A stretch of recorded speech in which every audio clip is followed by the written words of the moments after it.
Boeing 747 വിമാനത്തിന്റെ jet thrust പോലും ഒരു കൊടുങ്കാറ്റിനെ പിന്തുടരുന്ന കവചിത വാഹനത്തിന് താങ്ങാൻ കഴിയില്ലെന്ന് അവർ പറയുന്നു.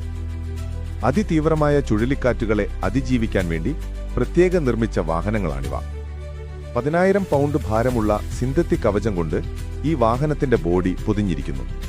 കൂടാതെ ജനലുകൾ 1 ഇഞ്ച് കനമുള്ള ബുള്ളറ്റ് പ്രൂഫ് ഗ്ലാസ് കൊണ്ടാണ് നിർമ്മിച്ചിരിക്കുന്നത്. ഇവയെ കാണുമ്പോൾ തന്നെ ഒരു സുരക്ഷിത ബോധം തോന്നും. അതിനു പുറമെ അതിശക്തമായ കാറ്റുള്ളപ്പോൾ വാഹനത്തിന്റെ 4 ഹൈഡ്രോളിക് പാനലുകൾ നിലത്തേക്ക് താഴും. 40 ഇഞ്ച് നീളമുള്ള സ്റ്റീൽ സ്പൈക്കുകൾ ഭൂമിയിലേക്ക് തുളച്ചു കയറുന്നതുകൊണ്ട് ഈ വാഹനങ്ങളെ ഏറ്റവും ശക്തമായ കൊടുങ്കാറ്റിലും അനക്കാൻ കഴിയില്ല. എന്നാൽ വെറും സംസാരം കൊണ്ട് കാര്യമില്ല. ആദം ഒരു ബോയിംഗ് 747 വിമാനം സംഘടിപ്പിച്ചു. അതിന്റെ എഞ്ചിനുകൾക്ക് 4.5 ടൺ ത്രസ്റ്റ് ഉൽപ്പാദിപ്പിക്കാൻ കഴിയും. ഇത് ഒരു യഥാർത്ഥ ചുഴലിക്കാറ്റിന് സമാനമായ കാറ്റ് ശക്തി ഉണ്ടാക്കും. യഥാർത്ഥ പരീക്ഷണം നടത്തുന്നതിനു മുമ്പ് ആ ത്രസ്റ്റിന്റെ ശക്തി എത്രയുണ്ടെന്ന് അവർക്ക് കാണണമായിരുന്നു.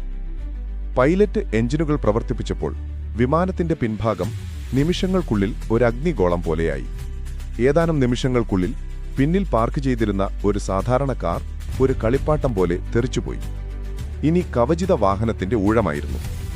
അവർ വിമാനത്തിന്റെ എഞ്ചിനുകളിൽ നിന്ന് 175 അടി അകലെ എല്ലാ പ്രതിരോധ സംവിധാനങ്ങളും സജീവമാക്കിയിട്ട് പാർക്ക് ചെയ്തു. ആദ്യം വിമാനം മണിക്കൂറിൽ 160 മൈൽ വേഗതയിൽ പ്രവർത്തിപ്പിച്ചു. വാഹനങ്ങൾ ഒരു കുലുക്കവുമില്ലാതെ ഉറച്ചുനിന്നു. പിന്നെ എഞ്ചിനുകളുടെ വേഗത മണിക്കൂറിൽ 250 മൈലായി വർദ്ധിപ്പിച്ചു.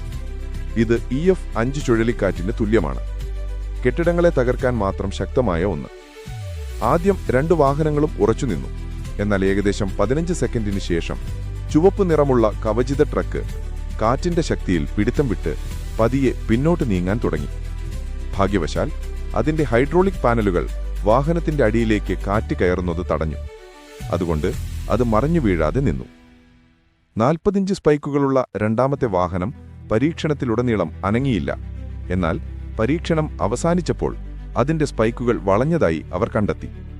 എന്നിരുന്നാലും EF5 ചുഴലിക്കാറ്റിന്റെ കാറ്റിൽ പോലും ആളുകളെ സുരക്ഷിതമായി നിർത്താൻ ഈ 2 വാഹനങ്ങൾക്കും കഴിയുമെന്ന് തെളിഞ്ഞു.